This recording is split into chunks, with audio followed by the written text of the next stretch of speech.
So my apologies, I just had a deviated septum surgery yesterday. But what we're going to talk about in this video is the notion of an ion. So before we talk about ions, we're just going to talk about the idea of an element. For example, if I have carbon is an element, and let's say I have one atom of carbon. What do we know about that one atom of carbon? Well, by definition, an atom of carbon has 6 protons. So it's going to have 6 protons. And if it is neutral carbon, it is going to have the same number of electrons. It is going to have 6 electrons. And that's what makes it neutral. You have the 6 positive charges and the 6 negative charges. Now, you could have a carbon ion, although they aren't that typical. The way you get an ion is if you don't have an equal amount of protons and electrons. So, for example, if you had 6 protons and 5 electrons, what would that be? Well, we still have 6 protons. And remember, protons are what define what element we're dealing with. So we're still dealing with carbon. But now we have one more positive charge than we have a negative charge. So this will be carbon with, you could write it as a 1 plus charge like that, or you could even write it like this. And this you would just view as a carbon atom. This you would now call an ion because it has that net charge. It has a different number of protons and electrons.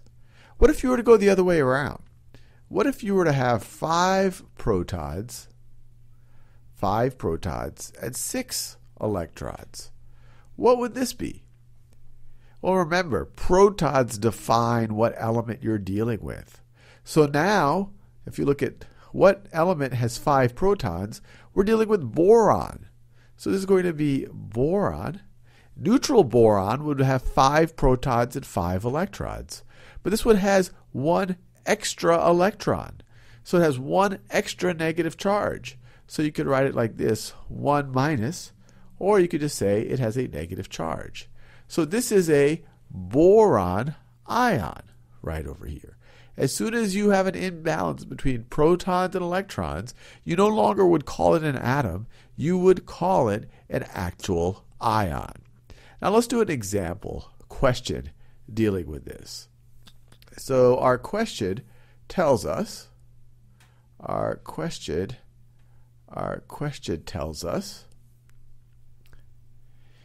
atom of platinum has a mass number of 195. So let's just look up platinum on our periodic table. Platinum is sitting right over here, if you could see it. So an atom of platinum has a mass number of 195, and 195 looks pretty close to that atomic mass we have listed there. And it contains 74 electrons. 74 electrons. How many protons and neutrons does it contain? And what is its charge? All right, so let's think about this a little bit. So we're dealing with platinum. So by definition, platinum has 78 protons. So we know that. It has 78 protons. They're telling us it has 74 electrons. 74 electrons. Electrons. So just from that, we see we have 4 more protons than electrons. So you're going to have a positive 4 charge. 4 more of the positive things than you have of the negative things. So you could write this as platinum with a plus 4 charge. This is a platinum ion, a positive platinum ion. The general term when we're talking about a positive ion, we're talking about a cation. That is a positive ion. Up there, when we talked about boron being negative, a negative ion, that is an anion. This is just to get ourselves used to some of the terminology. But we're not done answering the question. They say an atom of platinum has a mass number of 195 and it contains 74 electrons. How many protons and neutrons does it contain, and what is its charge? We figured out its charge. We know the protons. By definition, platinum has 78 protons. But what about its neutrons? Well, protons plus neutrons is going to be equal to our mass number. It's going to be equal to 195. So we have 78 protons plus, I'll say n for neutrons, is equal to 195. Subtract 78 from both sides, and what do you get? The number of neutrons is equal to 100. Let's see, if I subtract 70, I'll get 125 minus 8. I have 117 neutrons. So 117 neutrons.